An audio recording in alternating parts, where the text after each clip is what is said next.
मुझे काउंसलिंग में पार्टिसिपेट करना चाहिए। तो और नई वीडियो में एक बहुत इंपॉर्टेंट वीडियो, इस वीडियो के अंदर मैं आपको बताने वाला हूँ एम्स का कंप्लीट काउंसलिंग प्रोसेस क्या रहने वाला है, आगे कब काउंसलिंग होगा, कौन कौन से डॉक्यूमेंट्स रिक्वायर्ड होंगे। और आपके दिमाग में भी ये चल रहा होगा भैया मुझे ये समझ नहीं आ रहा है मुझे काउंसलिंग में पार्टिसिपेट करना चाहिए नहीं करना चाहिए, मेरा इतना रैंक आ रहा है। तो देखो इसके लिए मैं दो चीज करने वाला हूँ। एक तो मैं आपको वीडियो के अंदर बताने वाला हूँ इतने तक आता है तो आप पार्टिसिपेट कर सकते हो।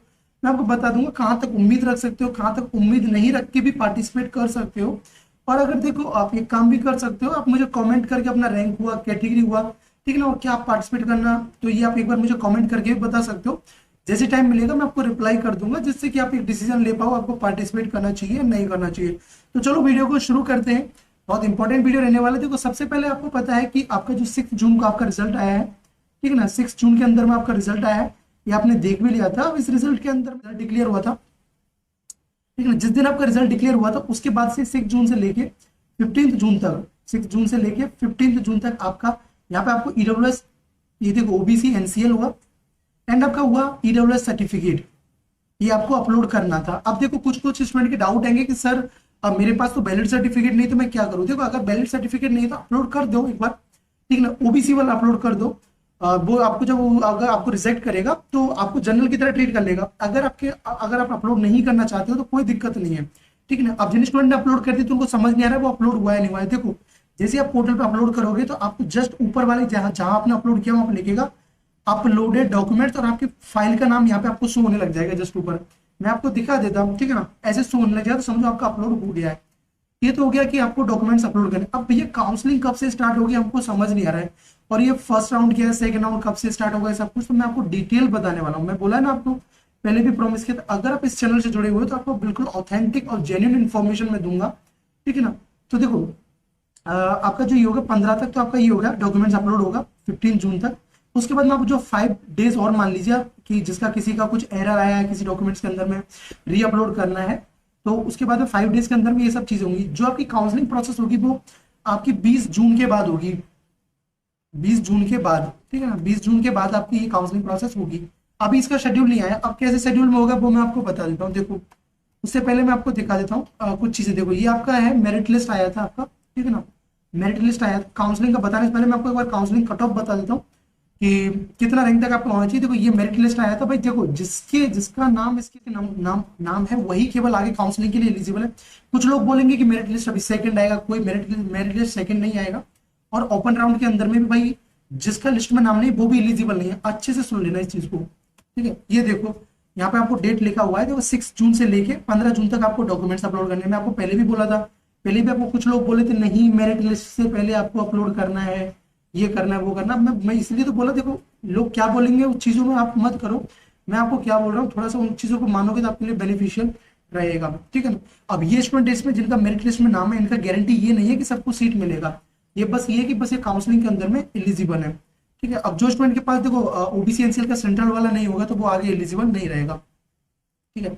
तो अभी मैंने क्या बताया आपको कि ये मैंने बता दिया। अब मैं आपको एक बार काउंसलिंग कट ऑफ के बारे में बता देता हूँ, ठीक है ना, कहाँ तक आप अपना उम्मीद रख सकते हो, ठीक है। अब देखो मैं आपको जो कट ऑफ बताऊंगा मैं आप शायद आपको पिछली वीडियोस में बताया हूँ।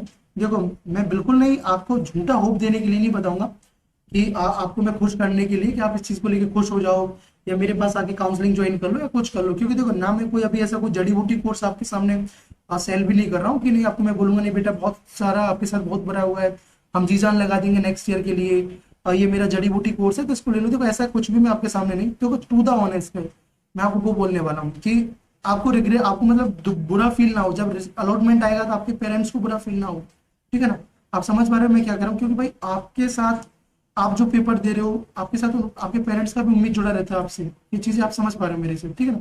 अगर देखो मैं आपको बताऊं जनरल कैटेगरी के अंदर में कि कहाँ तक पहले तो एक उम्मीद रख सकते हो, ठीक है ना, उम्मीद रख सकते हो, हाँ मिलने की पॉसिबिलिटीज है। मैं बोलूंगा 2300 से 2500 रैंक तक आप रख सकते हो, उम्मीद रख सकते हो।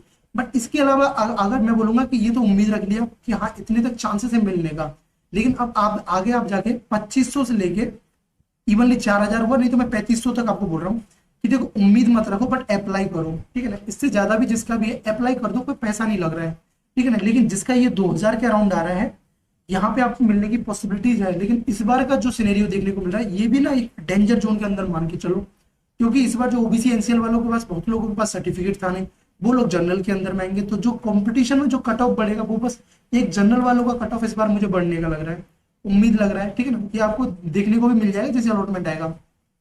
अगर मैं बात करूं ओबीसी एनसीएल की, तो भाई अगर आपका 3,000 मतलब 3,000 तक आ रहा है तो आप एक उम्मीद रख सकते हो, हाँ आपको मिल जाएगा, क्यों, अगर आपके पास वैलिड सर्टिफिकेट है तब एक उम्मीद रख सकते हो। लेकिन आपको मैं अगर अप्लाई करने के लिए बोलूंगा तो आप 4500 तक अप्लाई कर देना, बट उम्मीद मत रखना, बट आपको अप्लाई करना है। अब मैं आपको बताऊं SC ST वालों की, देखो SC ST वाले, तो मैं आपको एक चीज बोलूंगा, बस सुन लेना, ठीक है ना।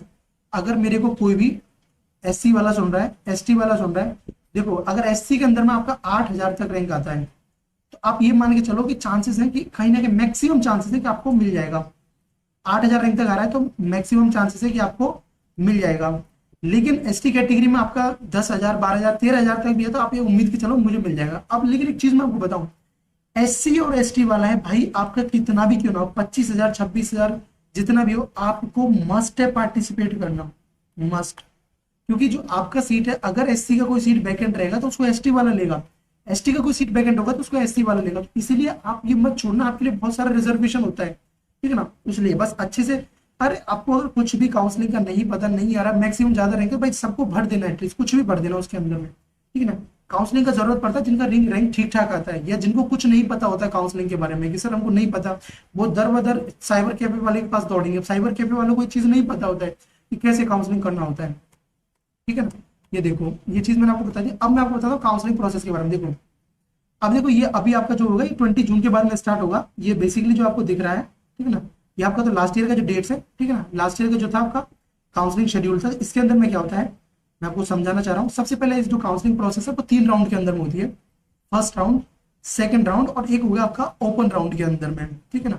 अब आपके दिमाग में ये डाउट चल रहा होगा कि सर ये फर्स्ट राउंड के अंदर में हमको चॉइस फिलिंग, सेकंड राउंड के अंदर में क्या राउंड के अंदर में रजिस्ट्रेशन करना है, काउंसलिंग फी कितना है एम्स का। देखो एम्स का जो काउंसलिंग फी है वो 0 रुपीज, आपको कुछ भी पे नहीं करना है एम्स काउंसलिंग के लिए। देखो सबसे पहले क्या होता है, exercising the choices of the first round. सबसे पहले जो आपका फर्स्ट राउंड होगा उसके लिए आपको अपनी चॉइस फिलिंग करनी होती है। तो देखो मैं आपको बताता हूँ, यहाँ पे बता देता हूँ। देखो जो आपका फर्स्ट राउंड होगा, ये देखो फर्स्ट राउंड आपका होगा, उसके लिए आपको क्या करना है, चॉइस फिलिंग करनी है। सबसे पहले आपको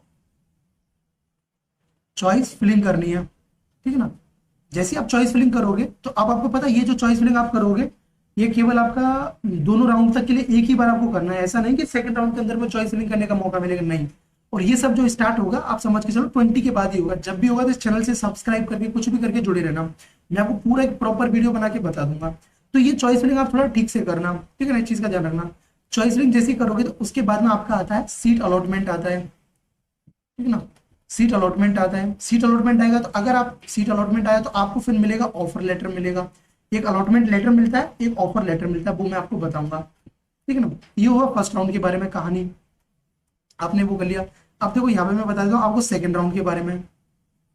पहली चीज तो कोई रजिस्ट्रेशन नहीं करना, सेकंड राउंड के अंदर में सीधा आपका सीट अलॉटमेंट आएगा, ठीक है ना, अलॉटमेंट आएगा। अब बोलो भैया फर्स्ट राउंड के अंदर मैंने तो अपग्रेड किया था, तो अपग्रेड के लिए क्या करना भाई, अपग्रेड के लिए आपको उस पर्टिकुलर कॉलेज के अंदर में जाना होता है, ठीक है ना। क्या क्या लेके आपको अपना ऑफर लेटर लेके ले जाना होता है और आपका जो सीट अलॉटमेंट लेटर, ये दोनों लेके आपको उस कॉलेज में जाना होता है। वहां जाके आपको अपने ओरिजिनल डॉक्यूमेंट्स आपको जमा कराने होते हैं। तब आपका अगर वहां पे आपको 2 ऑप्शन मिलता है, या तो उस फॉर्म के अंदर में या तो अपग्रेड के लिए डालो आप, या अलॉटमेंट के लिए डालो, वो आपको एक्सेप्ट करना होता है। चीजें ऑनलाइन में भी आपको देखने को मिलता है, ठीक है ना। ऐसे करके आपका ये राउंड होता है। तो जो आपका जो काउंसलिंग है मैं आपको यहाँ बताता हूँ, फर्स्ट राउंड हुआ, सेकंड राउंड हुआ, इनके राउंड के अंदर में आपका कंप्लीट होता है, ठीक है ना। और देखो अब ऐसे स्टूडेंट है कि भैया हमको नहीं पता कैसे काउंसलिंग करना है, कैसे चॉइस फिलिंग करना है, कुछ भी आइडिया नहीं है। तो आप ये देखो, अगर आप साइबर कैफे जाने से बचना चाहते हैं तो ये सब कुछ कंप्लीट प्रोसेस 999 रुपीज के अंदर में हमारी टीम के द्वारा कर दी जाएगी, जिसमें कि मेरी गाइडेंस के अंदर में कि कौन कौन से कॉलेजेस आपको आपके रैंक के अकॉर्डिंग पुट करना है वो मैं आपको इसमें सब फिल करवा के दूंगा, ठीक है ना। और अगर आप खुद से फिल कर सकते हो, आप चाहते हो प्रेफरेंस लिस्ट चाहिए तो वो भी मैं आपको प्रोवाइड कर देता हूँ। इसके अंदर में जब तक आपको एडमिशन नहीं मिलेगा तब तक मैं गाइड करूंगा, ठीक है ना। और मैंने तो आपको बोला है, देखो मैं बिल्कुल उस टाइप का इंसान नहीं हूँ। देखो जिसको ज्वाइन नहीं करना वो बिल्कुल ज्वाइन ना करे, लेकिन मैं टू द ऑनेस्ट आपको बोलूंगा कि आपको मिलने के चांसेस हैं या नहीं, ठीक है ना। इसमें मैं आपको मैंने वीडियो में बोला, आपको मार्केट के अंदर में यूट्यूब के अंदर बहुत सारी वीडियोस मिलेंगे, लोग बोलेंगे कि वो 50-50 मतलब 20-20 हज़ार तक भी एडमिशन दिला देंगे, तो वो पॉसिबल नहीं है। प्लीज आप भी इतने मैच्योर हो तो इसमें आपको जब तक सीट नहीं मिलेगा कॉलेज लेवल, मतलब कि जो आपका डॉक्यूमेंट्स वेरिफिकेशन हुआ, तो जूम मीटिंग वगैरह इन सब के थ्रू मैं आपको हेल्प करता हूँ। ज्वाइन करने के लिए जो मेरा QR कोड दिख रहा है इसको स्कैन करना और इस पर आपको मुझे पे करना है। मेरा जो आपको नंबर भी यहाँ पे दिख रहा होगा उस पर आपको मुझे कॉन्टैक्ट कर लेना है, मैं आपको हेल्प करने वाला हूँ आगे।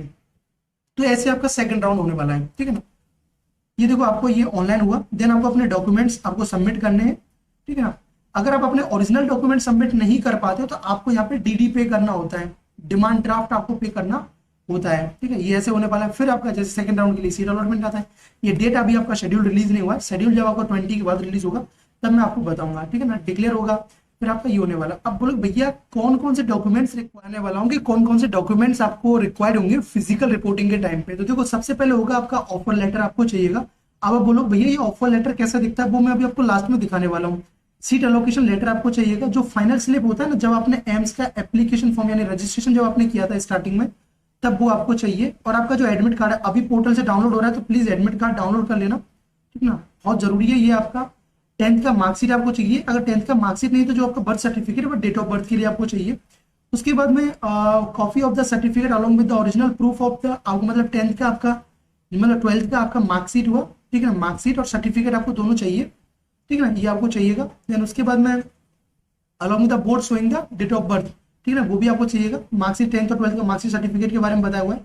अगर आप वैलिड कैटेगरी से बिलोंग करते हो तो देखो SC ST OBC irregular certificate issue by the competent authority should be in English और हिंदी, ठीक है ना। ये आपको कम्युनिटी, तो ये आपको चाहिए। जो अगर OBC irregular से बिलोंग करते हो तो आपको सेंट्रल वाला सर्टिफिकेट चाहिए जो कि आपको लेके जाना है। अब मैं आपको बता देता हूँ कि ऑफर लेटर ऐसे करके आपको ऑफर लेटर दिखेगा, ये जैसा कि आपको यहाँ पे दिख रहा है, ये ऑफर लेटर, इसको भी आपको लेके जाना है जिस भी एम्स के अंदर में आपको एडमिशन लेना हो या अपग्रेड करना हो, दोनों कंडीशन के अंदर में। देखो लिखा हुआ है offer letter to join the BSc nursing course session 2024 based on the first round of the seat allocation. जो इस कैंडिडेट को फर्स्ट राउंड के अंदर में एम्स जोधपुर में एडमिशन मिला था, ठीक ना। तो अब इसमें यहाँ पे लिखा हुआ है ऑप्शन, दो ऑप्शन होते हैं जो आपके चुनने होते हैं। देखो accept the allotted seat, do not want to participate in further round. तो पहले आपके पास ऑप्शन होता है कि सीट को एक्सेप्ट करो और आगे आपको फर्दर पार्टिसिपेट नहीं करना है। दूसरा आपका जो होता है, आपके पास ऑप्शन रहता है कि accept the allotted seat and want to participate in the second round, ठीक है ना। आपको मतलब आपको क्या करना है, उसको आपने उसको अपग्रेड करना चाहते हो, मतलब उसको अपने सीट को एक्सेप्ट कर लिया बट आगे आप पार्टिसिपेट करना चाहते हो। ये आपका ऐसा कुछ दिखता है जिसके अंदर में यहाँ पे आपको देखो जो ये हमारा कैंडिडेट था इसका लास्ट में 206 रैंक था, इसको फर्स्ट राउंड के अंदर में जोधपुर मिला, देन दिल्ली मिला। यहाँ पे देखो उनका रजिस्ट्रेशन आईडी था, मैंने उसको प्राइवेसी पर्सनल से मैंने उसको हाइड कर दिया है। यहाँ पे देखो ये सीट अलॉटमेंट लेटर था जो फर्स्ट राउंड के अंदर में, तो आपको ये दोनों डिटेल्स आपको जरूर लेके जानी है, इन चीजों का आपको ध्यान रखना है। तो आई होप मैंने आपको जो चीजें बताई हैं, मैंने पूरा कोशिश किया हर एक छोटा सा बड़ा इन्फॉर्मेशन कवर करने का, तो वो चीजें समझ आई होंगी। और अगर आपको वीडियो इन्फॉर्मेटिव लगा हो तो वीडियो को लाइक करके चैनल से जुड़े रहना। और जिन भी स्टूडेंट को मेरी काउंसलिंग मेंटरशिप का नीड है तो वो यहाँ पे ज्वाइन कर सकते हो, ठीक है ना।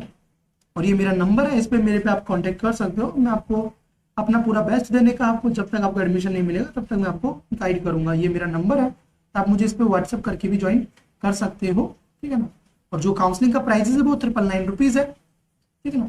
इसमें कंप्लीट काउंसलिंग करके दिया जाएगा, ठीक है। सो चलो इस वीडियो में इतना ही। So thanks watching, bye bye, take care and keep smiling and stay connected with the tech academy. Thank you so much.